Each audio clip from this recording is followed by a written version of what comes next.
All right, we are live. Welcome everyone from a summer hiatus. We are very excited.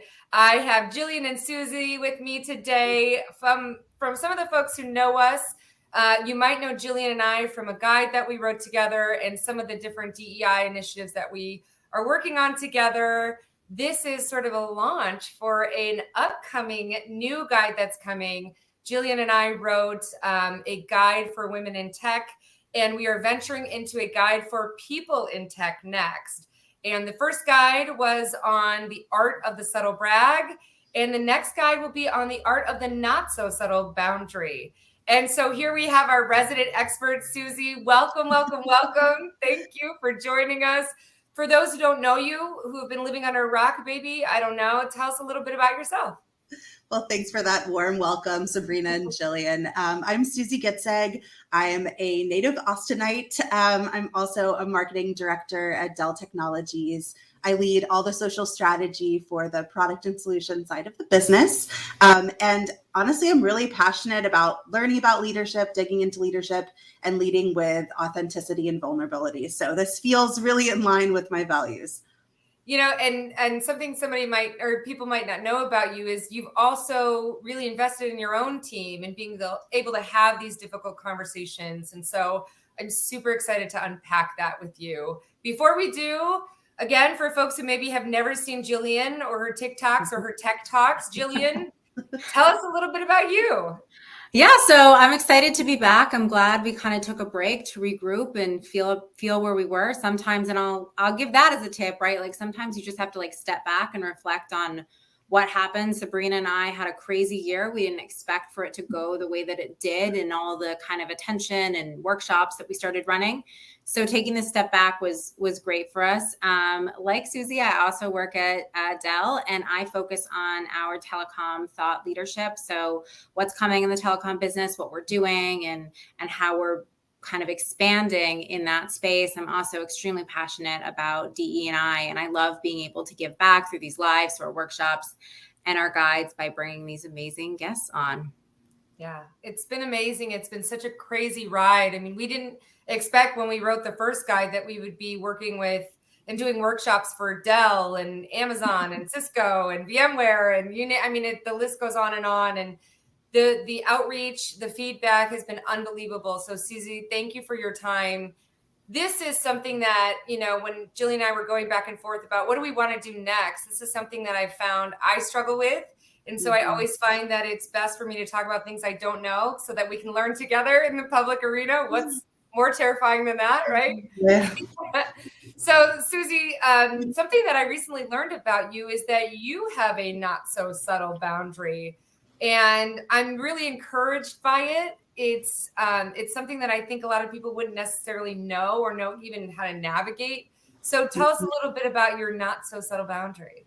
Sure. So this actually came out when Jillian and I were talking at a conference, and I mentioned a boundary that I was, really passionate about. And she was like, "Oh, that sounds like the start of something bigger." So I'm really excited to bring it to this conversation.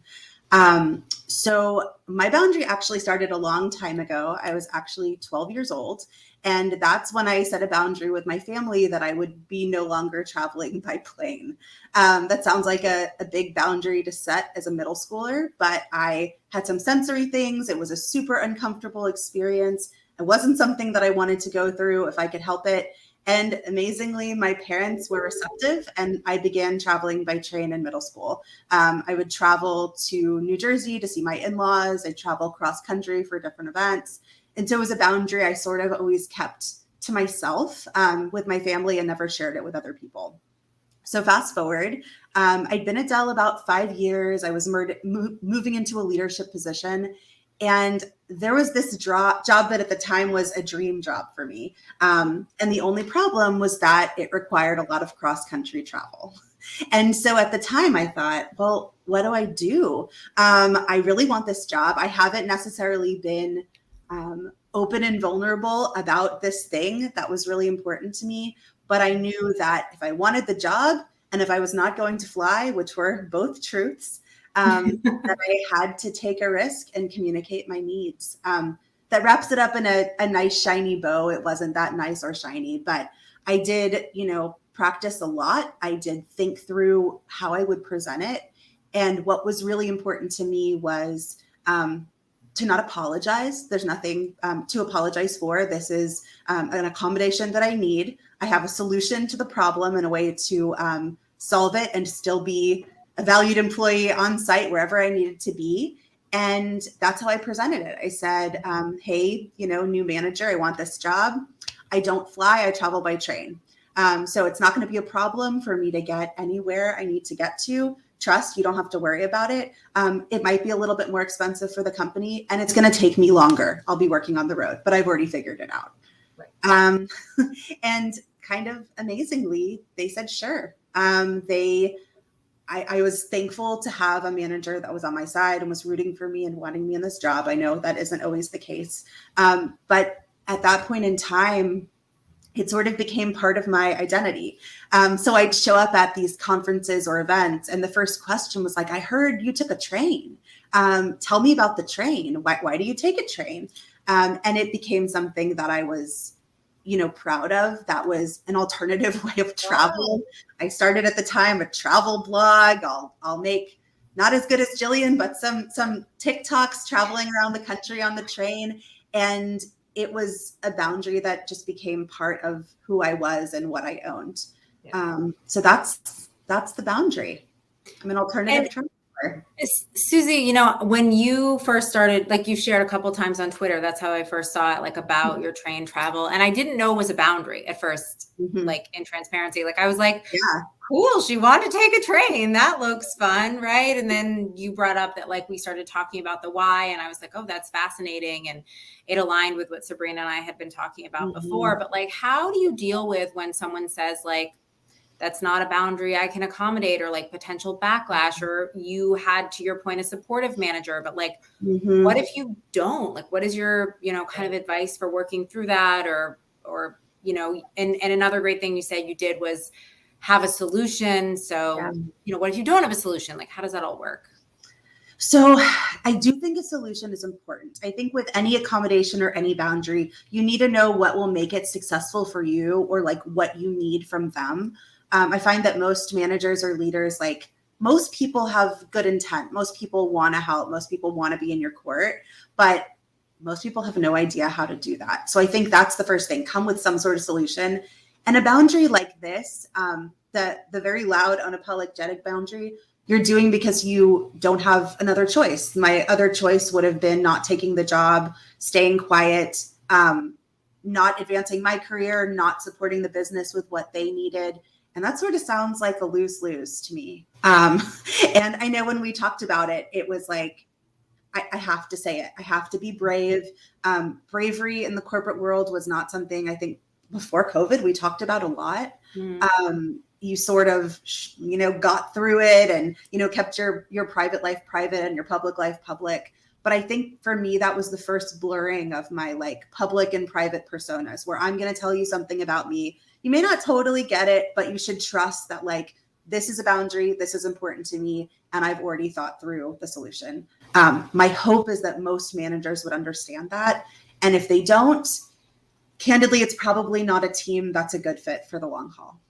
Yeah, that's incredibly true. And I too have a boundary, which like made me, like I will travel by plane, but my boundary is that I block my calendar every day from 5 p.m. to 8 p.m. because that's my family time. And if there's some sort of emergency or someone needs me, they can ping me or call me, and I'm happy to, do it, take care of whatever needs to be done quickly.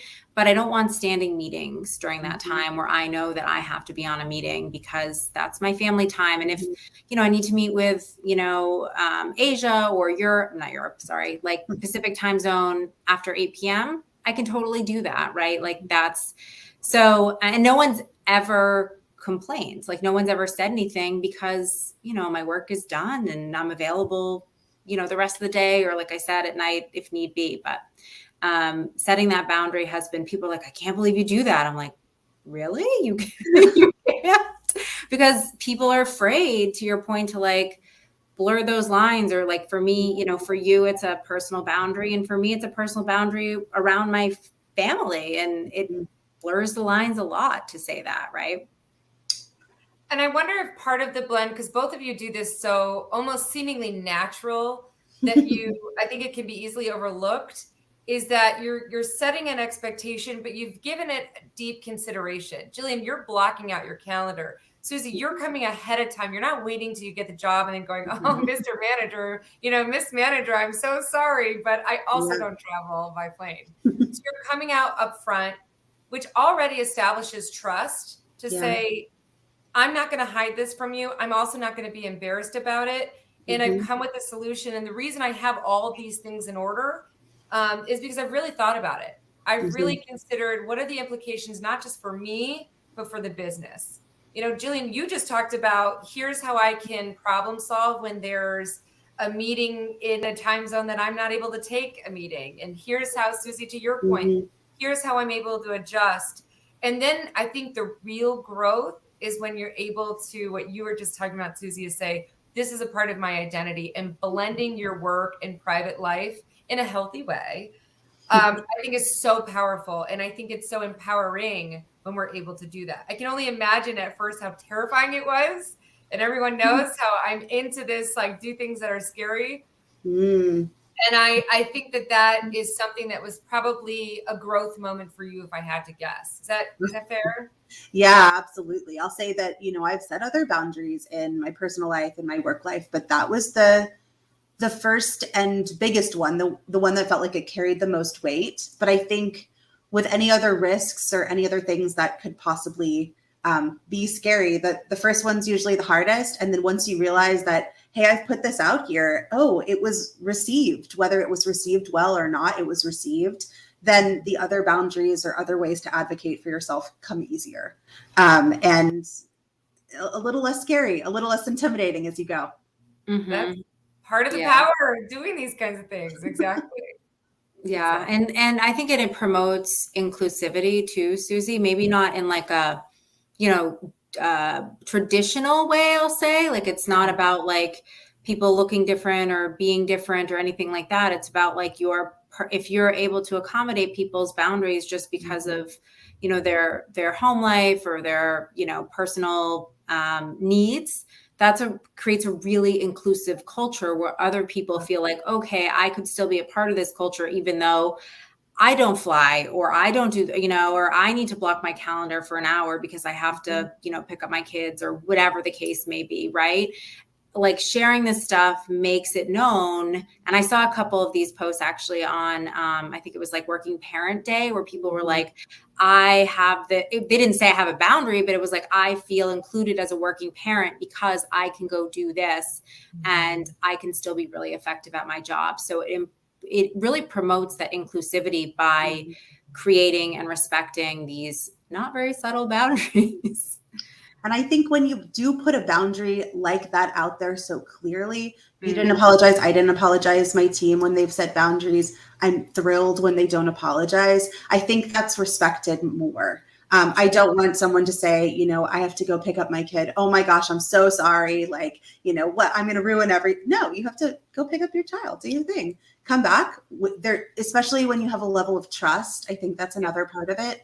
Trust, for your team, for your leader, for your friends, for your family, that that they're making the right choice for them. It doesn't mean that they're slacking in another part of their work or their life, but they've thought it out and they're going to make it work. Yeah, love that. You bring up a good point with your team. As a leader, how do you lead your team to set good work boundaries? Is there something that, we get a ton of senior leadership that watch these lives? Any best tips or tricks and things that you found that have been effective, and maybe things that you found that have been less effective at helping kind of nurture that type of a culture in your team? So the first thing I'd say is you have to talk about boundaries. You can't assume that everyone understands them or understands how to set them or feels like they're allowed to set them. I lead a team that's a shared service in social media. And so part of our DNA is, we want to help. We want to provide everyone a social strategy, and we want to make sure that everyone is taken care of. but it doesn't mean we should do that at the expense of my team members or their time. And it doesn't mean that we, you know, don't ask teams to pre-plan and value our team's time. So that's been the first boundary, is knowing, you know, when to push back on an ask or when to set a reasonable expectation for when you can deliver it. Things we like to say are like, just because it's their fire doesn't mean it has to be your fire. You don't have to drop everything and run to every single thing that people ask of you. But I think personally, conversations that I have one-on-one, like if I see emails coming from a team member at 10 or 11 or midnight, like to me, that is a problem. And we need to figure out, do you have too much on your plate? What can I help you with? Did you get looped into a project and it's a little bit more than you can take? Or is it just a week that's kind of crazy? And for them to know that I don't value working 24/7. That's not what I value. And it's not what I expect. We also started something that's new, but I'm excited about, and it's a weekly bandwidth check-in. And so, yeah, I'm excited about this. And where it's comfortable and okay for people to say, hey, I'm a fire emoji. I need some help. I need someone to take this off my plate. And it doesn't, again, mean that they're weak or that they're not doing a good job. It means, hey, maybe I took on one too many things, or I need the support of the team to make this happen. And I would also say, like, those boundaries I value when they push back on me too. Not all the time, obviously, but it's important to me that if I go and say, hey, I have this new great project, can you take it? I want them to say, no, I have 4 things on my plate. What should come off? If you want me to take this, great, but let me get this other thing off. And developing a culture where we can be honest with each other, we can trust each other, makes those boundaries easier to set and communicate. And I have to practice what I preach and set my own boundaries at work and in life as well. And you said something that's really important. Exactly. That it doesn't mean that it's going to be accepted. Part of this is not just saying, okay, well, I'm going to set this boundary and everyone has to accept it. Right. Maybe your boss won't, and you have to kind of deal with that. But the first part is thinking about it, really understanding what does this mean for me? What does this mean for the business? What is, you know, what's the solution that I can offer that would allow me to continue to be successful or allow the team to continue to be successful? Yeah. And then understanding, you said something that was really interesting and I've never heard before, which is it was received, period. Doesn't mean it was received well. It doesn't mean it was received poorly. It was received. That's your job, is to put it out there in the most professional, concise, and sort of team, right, sort of centric way. And then understanding that you don't control the outcome, but you've at least gotten that far through that process, you know? It creates a ripple effect. Yeah, it does. Because Susie's team is shared services, and in transparency, I work with them, right? Like and they set these boundaries, and we, you know, it makes me like, you know, kind of, to her point, like I have to pre-plan more because it's important to them that there's less fire drills. And listen, fire drills happen. Like it's part of, it's not, but the more you can avoid them, the better, right? Because there's some that don't need to happen and are just as a result of poor planning. And so when they do, it's like the boy that cried wolf, right? When they do happen, they're actually taken seriously because they set the expectation that they shouldn't be happening all the time.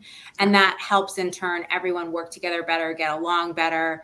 I love working with Susie's team. Just a little plug for them. It's been wonderful.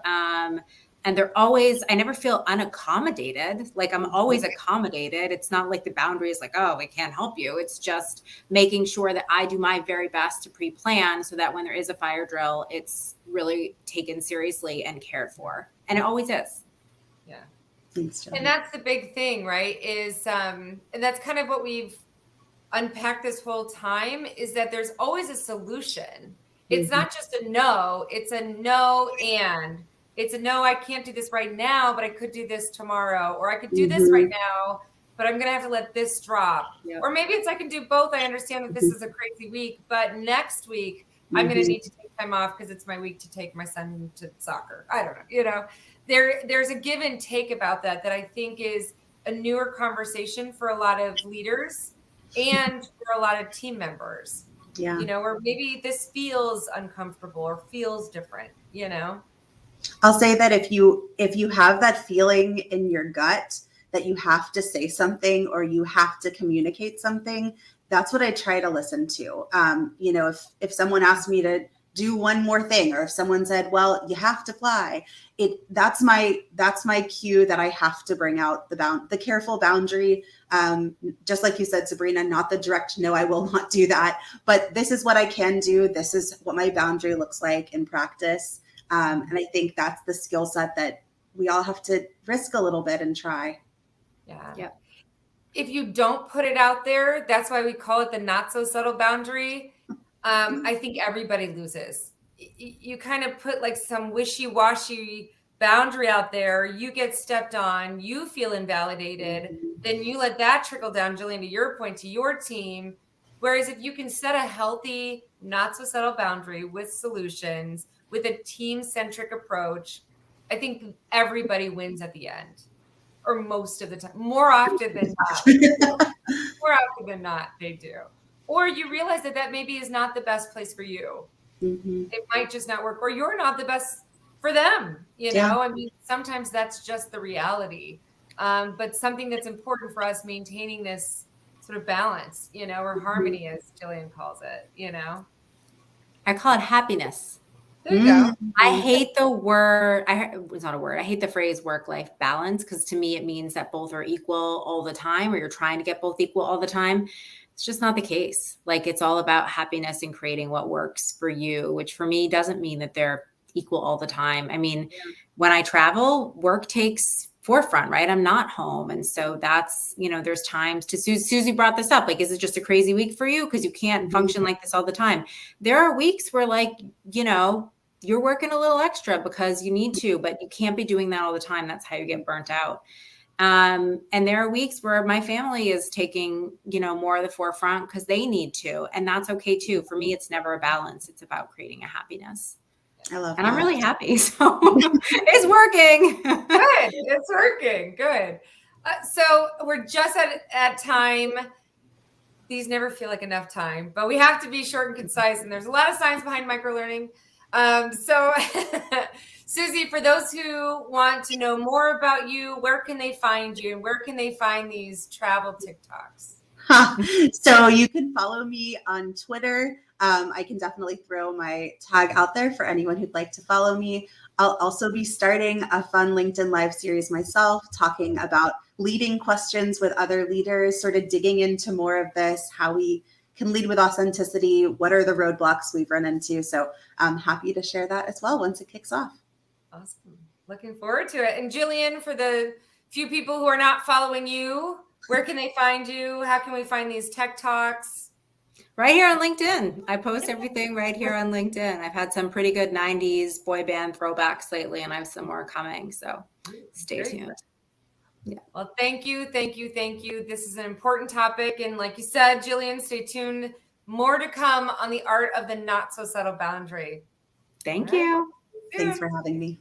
Bye.